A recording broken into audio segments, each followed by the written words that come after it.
Hey class, this is lesson 7.5, factoring special products. So today we're going to be looking at some special cases with trinomials and difference of squares. So the first thing we're going to want to do before we get started is to just review what are perfect squares. So remember, perfect squares are numbers that you can take the square root of and you won't end up with a decimal. So like for example, 1 squared would give you 1, 2 squared would give you 4, 3 squared would give you 9, 4 squared would give you 16, and so on. So I'm going to just list out the first few here, and I would encourage you to add this onto your notes as well. So there's 8 squared,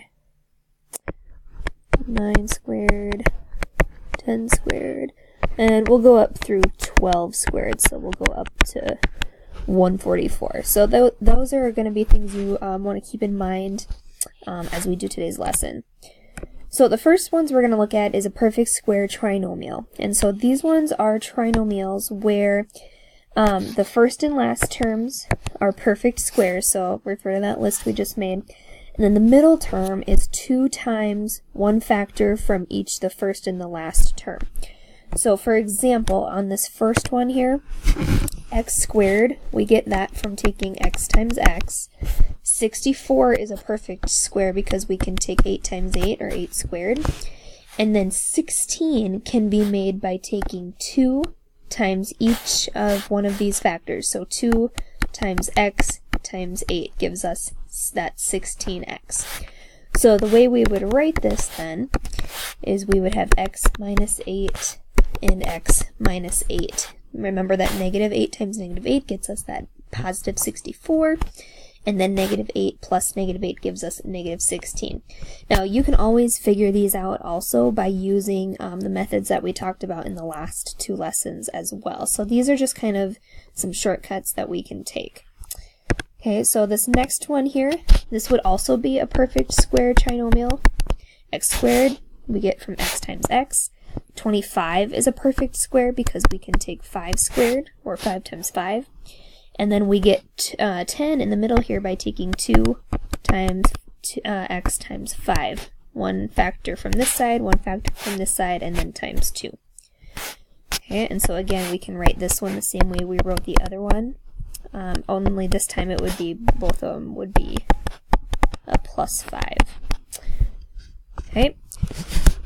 The next one then would also be a perfect square because we can write 49 as 7 squared, and x squared is x times x, and then 14 is made by taking x times 7 times 2.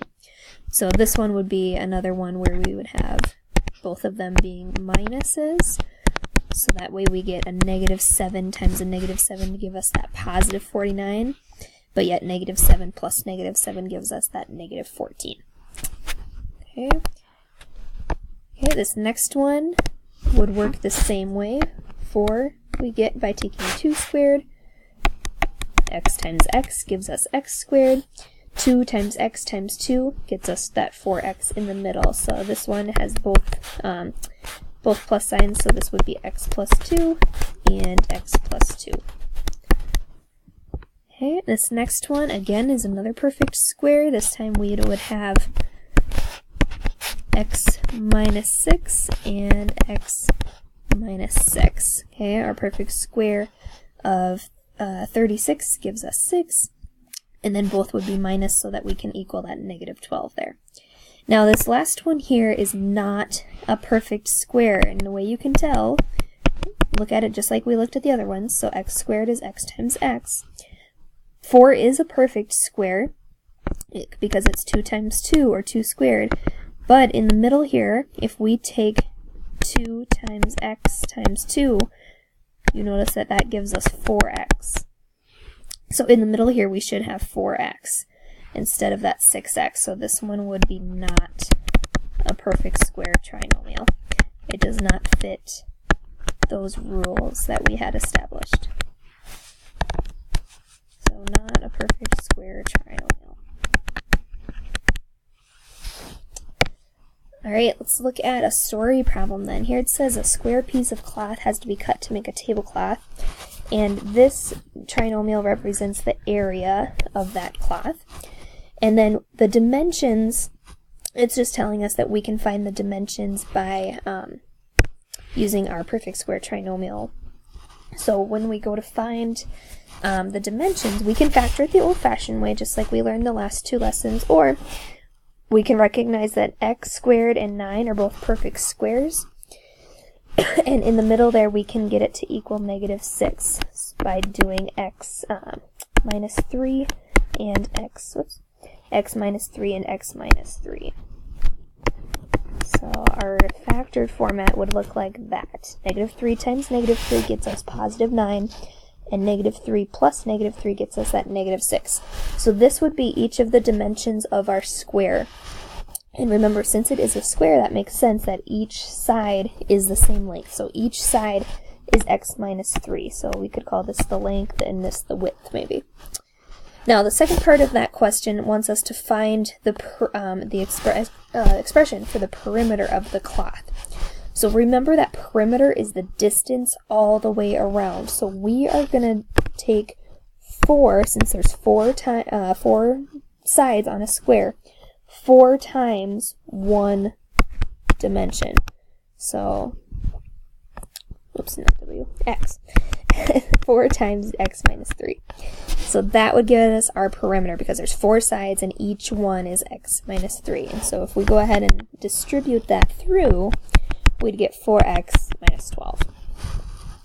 Okay, so either one of those would work for the expression for the perimeter. And then to find the perimeter when x equals 11, we're going to just plug in 11 in for x. So we'll take 4 times 11 minus 12. We'll get 44 minus 12, and that should get us 32 inches. Okay.